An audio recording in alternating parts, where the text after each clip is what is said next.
Hello there, Ethan, Noah, and Ella. It's been a long time since I've uploaded anything. We've had a busy time this summer. We were in Korea, and wow, that was an amazing time of traveling.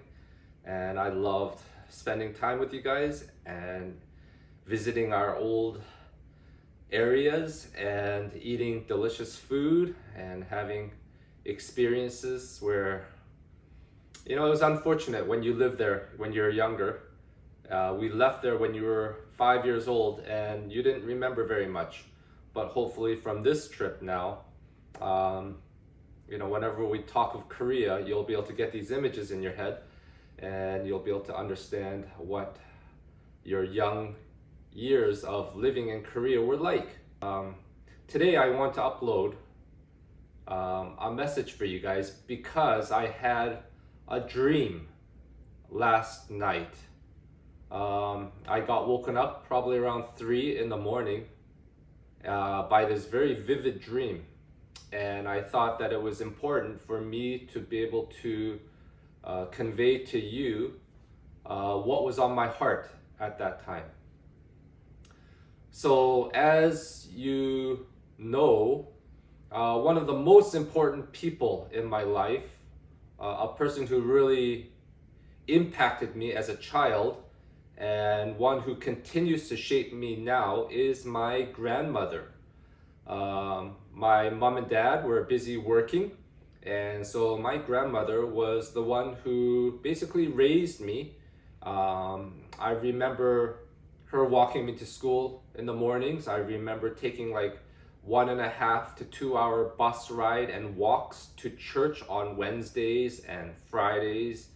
And then, I remember spending a lot of time with her. And during those bus rides and walks, we got to talking a lot. And so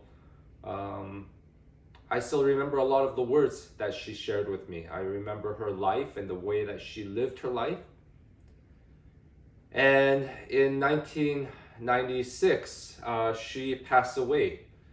So once I got past that grieving stage, I started to feel a lot of anger and bitterness, especially towards God. And so it took me 3 years for me to finally get the resolve that I needed for me to begin living a life of faith. And so I kind of want to share a little bit of what the dream was yesterday.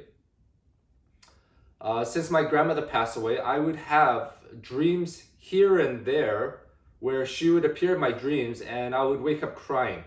I would wake up really happy.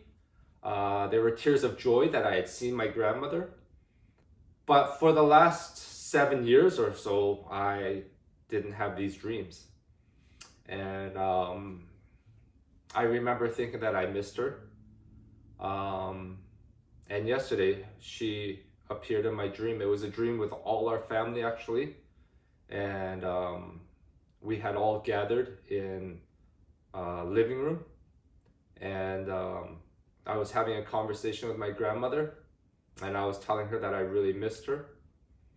And she said to me, well, I mean, you can come and be with me. And my first initial reaction was I hugged her and I said, oh, absolutely, I would love to be with you and God in heaven. And we were crying tears of joy. And at that moment I woke up. And I remember at first waking up and I was ecstatic. I was so thrilled and I was so happy that I had, first of all, seen my grandmother. But secondly, at the thought of going to heaven and being with her was very comforting to me. But then immediately I had this thought, oh, but actually wait, let me have a few more years with my children. There are still a few more things that I feel like I could teach them and that I could prepare them for. and that I could just give them guidance with. And so just give me a few more years. And then all of a sudden I had this cold sweat come over my body. And all of a sudden I was gripped with anxiety and concern. What I was concerned with was the fact that I had changed my response. You see, Ethan, Noah, and Ella, when you were born, I had said a prayer at that time that I would always pray against my own desire to want to raise you the way that I wanted to raise you. I had always prayed against the instinct to grab a hold of you and to cover you and protect you. And instead, I prayed that I would be able to release you to God and to trust in God's faithfulness and in God's presence and his provision for you, that he would be the father that I could never be. And so I have tried my best in raising you three to always lay you down and to release you, to not be gripped by fear. In fact, to suffocate fear. I have always tried to wean out the fear and not leave room for it to sneak into my life. Every time I have experienced fear coming upon me, whether it was you swimming or whether it was the first day that you were going to school, I have prayed against that, and I would remind myself that God, I made this faithful prayer to you early on that I would release these children into your care, and I would trust in your constant presence in their life and your sovereign rule and reign for their days. And so when I think back to last night, the reason why I was anxious was because I felt like I went back on that promise. And all of a sudden I was telling myself that I needed to be there for you. And so I had this urge to pray last night and repent and to remind myself that even if I'm not there for you, that God will provide a presence and friends and people to guide you. And just like for me, when my grandmother passed away, I went through 3 years of anger and bitterness and confusion, and I felt completely lost and lonely. And they were the worst 3 years of my life. But when I think back on it, I wouldn't be where I am today unless I went through those 3 years of really being open and honest with God about how angry I was at him, about how lost I felt. And it wasn't until 1999 when I was up at Burnaby Mountain praying at 2 or 3 in the morning by myself. And I was there all night, and the sun was rising at about 5:30 or 6, and all of a sudden I could see these clouds, and through those clouds I saw an image. It was clear as day of my grandmother leading these angels into heaven. And all of a sudden I had this peace of knowing that my grandmother was with God. And from there, I turned that angerness and bitterness into a promise that I would try to honor my grandmother. And the best way that I could honor my grandmother was to continue the life of faith that she had lived. If I continued in anger and bitterness, there was no honoring of my grandmother. There was no carrying on the legacy of her life. All the things that I had learned from her and observed in her life meant nothing if I was to continue my road of anger and bitterness. And so I made a decision at that time that the best way I could honor my grandmother was to carry on the life and the faith that she lived, and to try to carry on the legacy.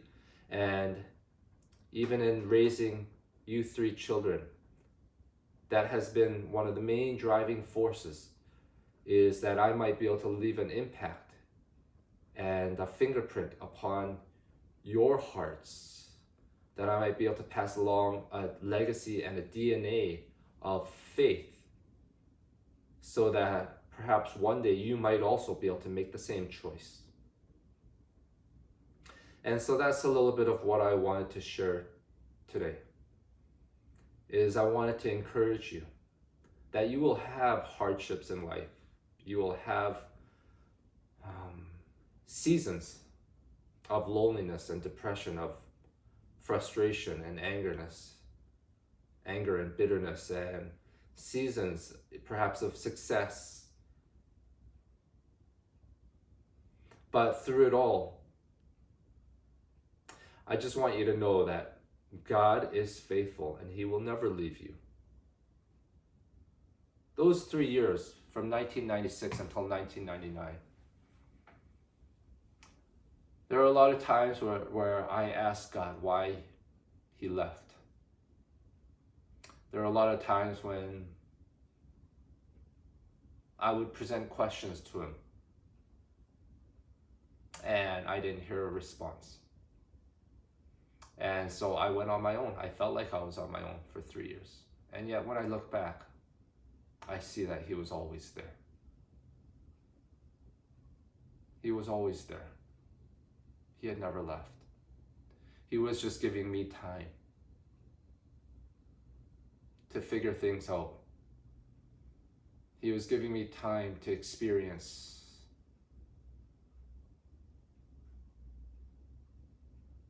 my journey. And yet when I needed Him most, He was always there to pick me up, to cover me. There are a lot of times where I try to harm myself, and whether it was a phone call or whether somebody would drop by, or, in hindsight, it was always God. And so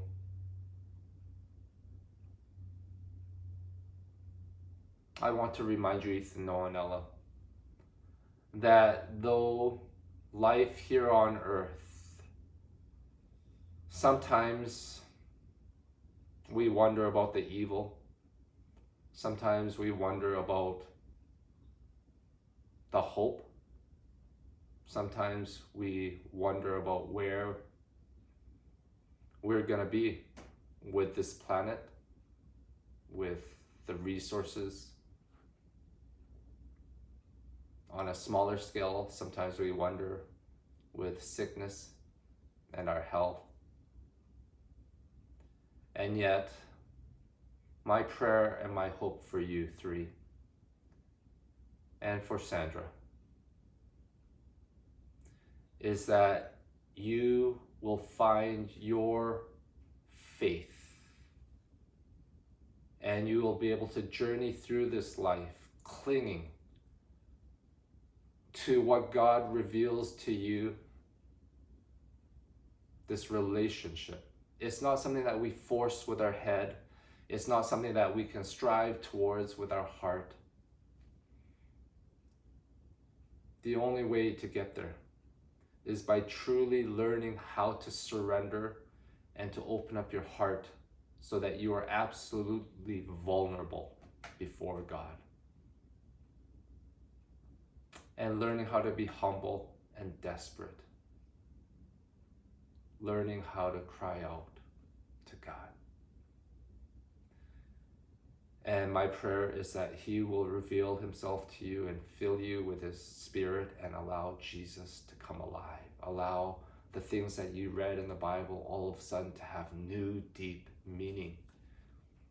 For you to find hope, for you to experience the warmth of His light and the guidance and the hope that comes from seeing where you can go. And I look forward to the day when, with my grandmother, I'll be able to introduce my grandmother to you. Eternally, for eternity, we will be able to be in the presence of God.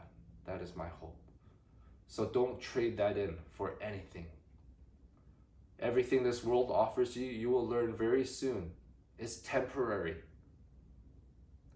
It doesn't bring that fulfillment that we're seeking after. It's like getting a new toy. It's great for the first or second day, but by month's end, that toy is gathering dust. You're not even playing with it anymore. Such is life. And so the secret to life is finding something that will last for eternity, that will bring true, deep joy, that will bring peace, so that no matter what storms come your way, you will maintain this confident peace of knowing that your life is in God's hands. I love you guys. Peace.